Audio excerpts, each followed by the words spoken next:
Olá, amigos e amigas, participantes do nosso estudo do Livro dos Espíritos. Né? Sejam todos bem-vindos, saudações a todos. Né? Normalmente se assiste à noite, mas independente do horário, né? Então, boa noite, ou boa tarde, ou bom dia, dependendo do horário que estiver assistindo. Né? Hoje veremos as questões 367 e 368 do Livro dos Espíritos. Antes, porém, vamos fazer a nossa prece, mentalizando a figura do Mestre Jesus, elevando o nosso pensamento a Deus, agradecendo a Ele por mais esta oportunidade abençoada de estudo, de reunião virtual, de aprendizado, né, que muito nos enriquece como espíritos que somos. Assim seja, graças a Deus. Como em toda a nossa reunião, né, quem também quiser deixar copo ou a garrafa d'água para ser energizada, também, como nos dias de Evangelho. Tá legal? Então, a questão 367 do Livro dos Espíritos, o subitem aqui é influência do organismo. Tá? Só para nos situarmos, está dentro do capítulo 7º, que trata do retorno à vida corporal. Ok? Então, a questão 367. O espírito unindo-se ao corpo se identifica com a matéria? Resposta. A matéria não é senão um envoltório do espírito, como o vestuário é o envoltório do corpo. Unindo-se ao corpo, o espírito conserva os atributos de sua natureza espiritual. Não poderia ser diferente, né? Nós, como essência, ou melhor, como consciência, somos espíritos. Aqui, enquanto encarnados, a nossa vida de relação aqui, encarnados, no planeta Terra ou em outros planetas também onde ocorre, né? Onde ocorre vida encarnada, né? Enquanto encarnados, né? Nós nos tratamos como seres naturalmente corpóreos, né? Mesmo sabendo, temos a consciência de que somos espíritos, porém a matéria nos traz, nos impõe certas condições, todos nós sabemos, né?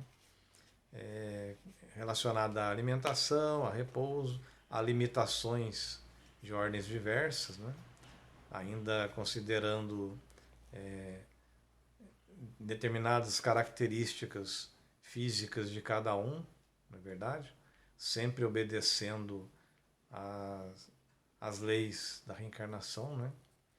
Então, uns têm mais habilidade física mesmo do que outros, determinadas deficiências que são colocadas justamente visando, né, reparos ou, melhor dizendo, muitas vezes até não só reparos no sentido de expiações, de compensações, né?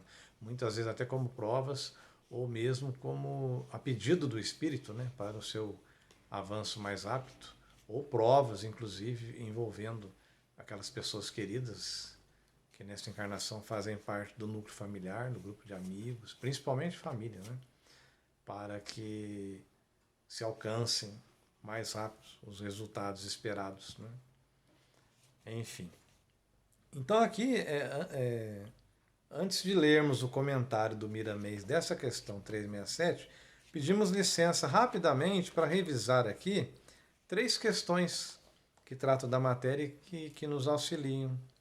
De vez em quando é bom voltar um pouquinho, né? Os assuntos são todos relacionados, o livro dos Espíritos é fantástico, né?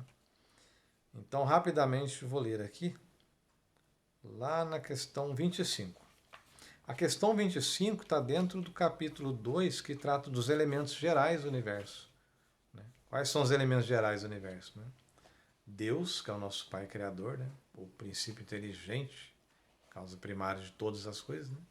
Espírito e matéria. Né? Nós, espíritos, e a matéria que nos serve de evolução. Tá bem? Então, a questão 25. O espírito é independente da matéria ou não é mais que uma propriedade desta, como as cores são propriedades da luz e o som uma propriedade do ar? Resposta. Ambos são distintos, mas é necessária a união do espírito e da matéria para dar inteligência à matéria. Ou seja, nós, espíritos, animamos a matéria. Imaginemos assim o nosso corpo físico como um robô avançadíssimo, né? Mas este robô precisa de alguém para comandá-lo. Esse alguém somos nós. Nós quem? Nós espíritos. Quando nós partimos, ou até mesmo quando dormimos, né, que nos desligamos temporariamente do corpo, sem desligar totalmente, claro, senão caracterizaria o desencarne, né? O que nós observamos? Um corpo quase inerte, né? Um mínimo de energia ali, só como se fosse stand-by, né? Sem o comando propriamente. Então é isso. Quem comanda o corpo? Nós espíritos. Então, outra questão dentro da 25 aqui. Essa união é igualmente necessária para a manifestação do espírito? Entre parênteses, entendemos aqui por espírito o princípio da inteligência, abstração feita das individualidades designadas sob esse nome. Resposta. Ela é necessária para vós porque não tem desorganização para perceber o espírito sem a matéria. Vossos sentidos não estão aptos para isso. Ou seja, ainda não estamos evoluídos o suficiente para que possamos caminhar, né, sem essa matéria grosseira ainda necessária para a nossa evolução. A 26. Pode-se conceber o espírito sem a matéria e a matéria sem o espírito? Resposta. Pode-se, sem dúvida, pelo pensamento. Está respondido, né? A 27. Haveria, sim, dois elementos gerais do universo, a matéria e o espírito? Resposta. Sim. E, acima de tudo, Deus, o Criador, o Pai de todas as coisas. Essas três coisas são o princípio de tudo que existe. A trindade universal, como já dissemos, né? Deus, Espírito e matéria. Mas ao elemento material é preciso juntar o fluido universal, que desempenha papel intermediário entre o espírito e a matéria propriamente dita, muito grosseira para que o espírito possa ter uma ação sobre ela. Ainda que, sob certo ponto de vista, se pode incluí-lo no elemento material, ele se distingue por propriedades especiais. Se fosse matéria, não haveria razão para que o espírito também não o fosse. Ele está colocado entre o espírito e a matéria. É fluido como a matéria é matéria, suscetível pelas inumeráveis combinações com esta, sob a ação do espírito, de produzir uma infinita variedade de coisas, das quais não conheceis senão uma pequena parte. Esse fluido universal, ou primitivo ou elementar, sendo agente que o espírito utiliza, é o princípio sem o qual a matéria estaria em perpétuo estado de divisão e jamais adquiriria as propriedades que a gravidade lhe dá. Esse fluido seria o que designamos sob o nome de eletricidade? Resposta. Dissemos que ele é suscetível de inúmeras combinações, o que chamais fluido elétrico, fluido magnético, são modificações do fluido universal, que não é propriamente falando, senão uma matéria mais perfeita, mais sutil e que pode ser considerado como independente. Ou seja, está falando aqui do perispírito, não é verdade? Mas, voltando aqui, isso foi só para nos auxiliar. Nós vemos que as questões são interligadas, existe correlação entre uma e outra. Então, voltando na resposta da 367, agora o comentário do Miramês. A matéria é apenas um vestuário da alma, certamente mais requintada que qualquer espécie de roupa física para o corpo. A matéria em conjunto, formando um corpo, é dotada de vida, pela força divina que transita na intimidade, como elo em perfeita sintonia com os variados corpos que o espírito usa, de acordo com a sua evolução espiritual.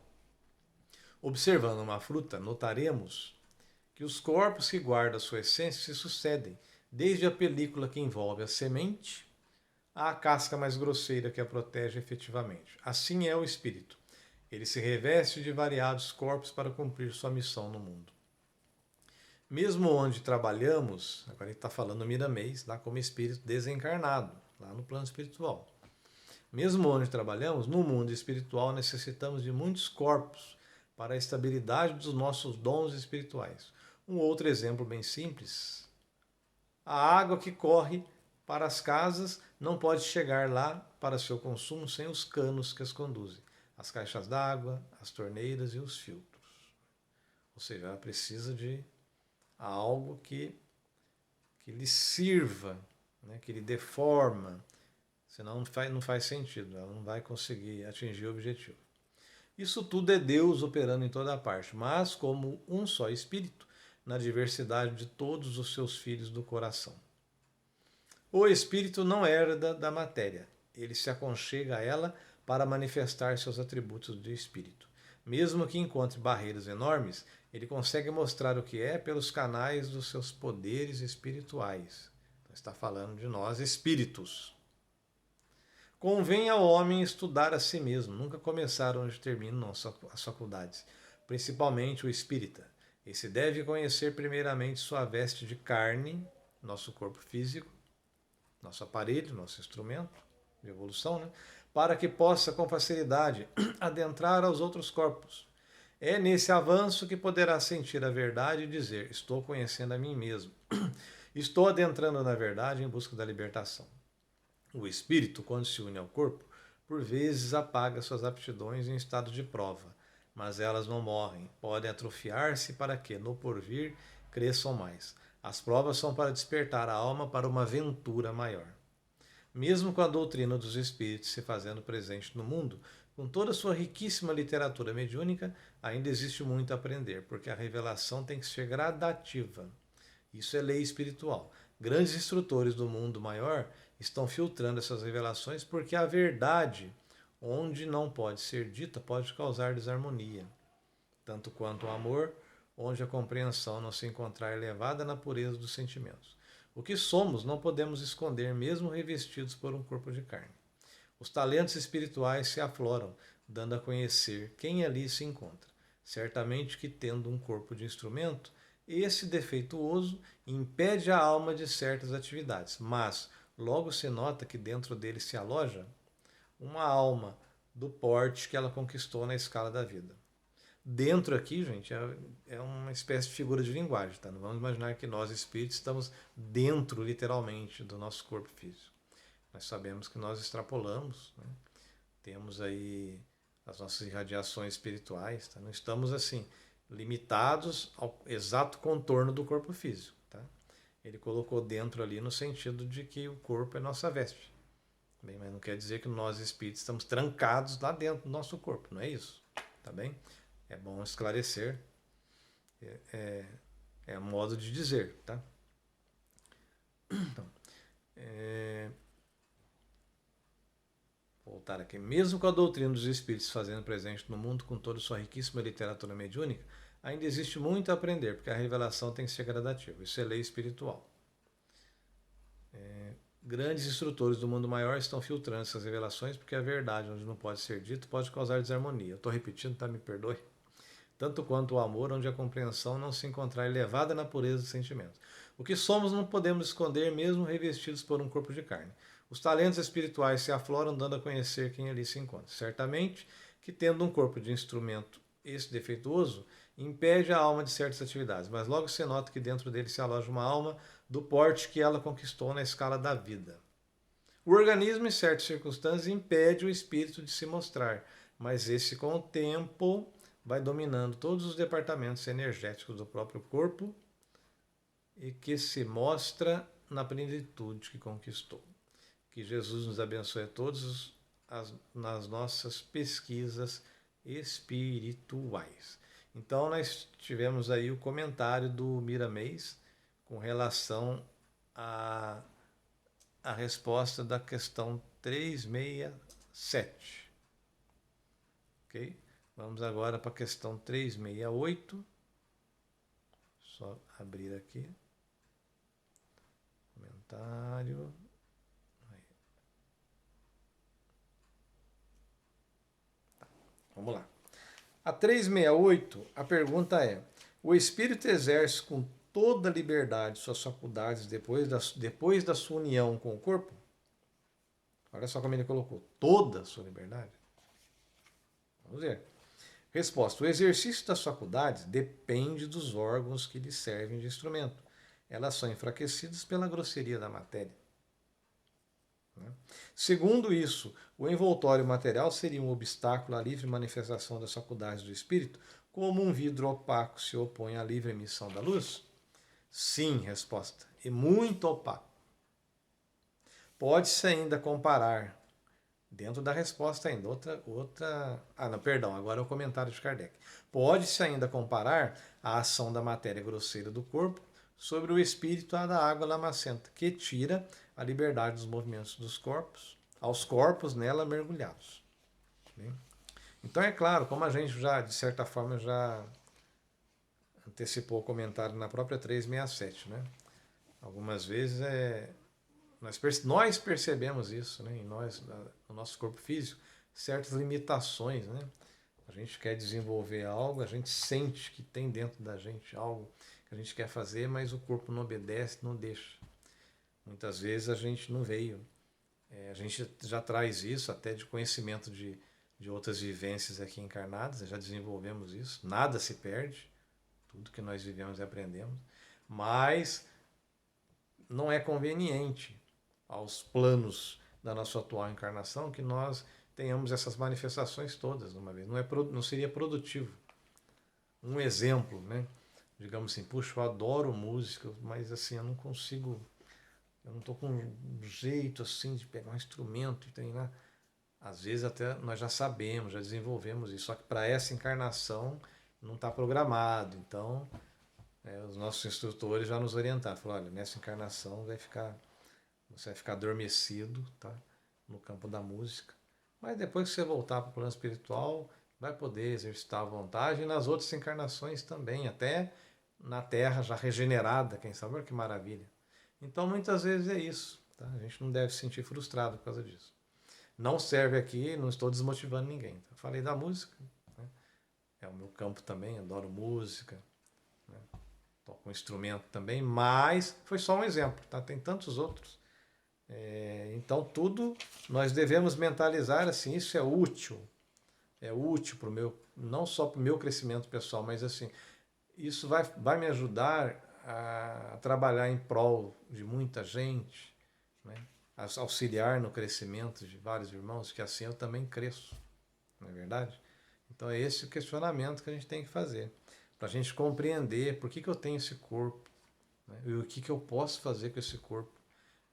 Devo, claro, cuidar dele, zelar por ele, e tendo a consciência que ele não vai, ele é descartável. A gente tem que fazê-lo durar o máximo possível e da melhor forma possível, cuidar o melhor dele. Se puder viver até 120 anos aí, como foi o Moisés, né? Na época. Hoje temos, né? Temos alguns casos, pessoas muitas vezes em zonas rurais, né? Que vivem até 107, 108 anos. Tem, são raros, mas tem. Né? E nós sabemos que a tendência é aumentar esse nosso tempo de encarnação, né? Na fase de regeneração, como já nos foi passado aí. Chico Xavier já deixou, né, várias informações estão sendo passadas pelo médium Geraldinho, que conviveu com ele, né, só procurar no YouTube. É fantástico, tem uma série de revelações que agora estão sendo divulgadas, que agora é o momento. Né? Enfim, então isso só para ilustrar. Olha quanta coisa podemos fazer com nossos corpos. Nossos corpos, né? O corpo físico mais grosseiro, que é o visível aqui, o tangível, né? E os demais corpos, como Miramês colocou ali. O comentário de Miramês. Após a união com o corpo, o espírito sente enfraquecidas suas faculdades mais nobres, principalmente quando os órgãos não correspondem às suas necessidades de exercitá-las no cômputo das suas obrigações. Eis porque a variedade de dons é enorme. Os homens ignoram os valores que possuem no coração, que devem ser despertados paulatinamente pela força do tempo, em conjunção ao progresso. Cada corpo com o qual o espírito se reveste é certa entrave para a alma, mas é nessas prisões necessárias que ela desenvolve suas faculdades espirituais. As vestes dos espíritos são muitas e elas igualmente despertam seus valores, porque nada fica inerte na criação de Deus. Tudo cresce para frente e para o alto. É lógico que o espírito livre do fardo físico se encontra mais desembaraçado, de modo que sua inteligência expande com seus recursos espirituais e o corpo filtra esse impulso divino para que haja reforço mais intenso no desabrochamento dos dons espirituais. O homem ainda é ignorante acerca das funções dos variados corpos que o espírito possui. O, entre aspas, vós sois deuses, é motivo de esperança para todos nós. Estamos sempre alcançando mais além e com a certeza de alcançar mais até o infinito. O espírito é comandante da organização fisiológica quando encarnado. No entanto, é submetido aos diversos impedimentos como o homem dentro de um escafandro nos seios das águas. Escafandro, né? aquela vestimenta própria para mergulho em profundezas, né? Cheias de, como se fosse um traje de astronauta, mas para a água, né? Cheias de perigos e por vezes agitadas. É como querer ter a mesma liberdade de correr na floresta como na campina. O ar é leve e pode se movimentar nele com agilidade, mas no lodaçal as dificuldades são bem maiores. Assim é o corpo de carne. Não podemos esquecer que, em raros casos, há espíritos que dominam mais as dificuldades da matéria e expressam com mais liberdade o que são. O primeiro sinal é o seu esforço gigantesco no sentido de libertar-se, e o outro é a assistência dos espíritos superiores usando as suas faculdades para tal desempenho. A matéria é sempre um empecilho para a alma, mas a essas dificuldades somam muitas oportunidades para que o trabalhador avance lutando para vencê-las. Não se pode esquecer os grandes vultos da humanidade. Eles usaram muitos meios para se libertarem da opressão da matéria, a fim de manifestarem, mesmo dentro dela, suas qualidades espirituais, servindo de exemplos para que outros de menor expressão copiassem seus valores. É para que devemos nos esforçar onde quer que estejamos, observar os valores morais dos que os possuem e os meios de adquiri-los, lutando para a libertação, para essa libertação na conjuntura da nossa intimidade. O preço certamente é alto, mas devemos pagá-lo sem reclamar. As rejeições que devem surgir nos caminhos. Desde quando se encontra reencarnado, o homem deve assumir do que vier ao seu encontro, visto que tem em Deus a suprema justiça e nada se encontra fora do lugar. São lições para o seu próprio bem. Então, comentários de Miramês. E com isso a gente encerra o estudo da noite, com esta prece final de agradecimento ao nosso Pai, na figura do Mestre Jesus, por mais essa oportunidade abençoada. Uma boa semana a todos. Deus abençoe. Saúde e paz.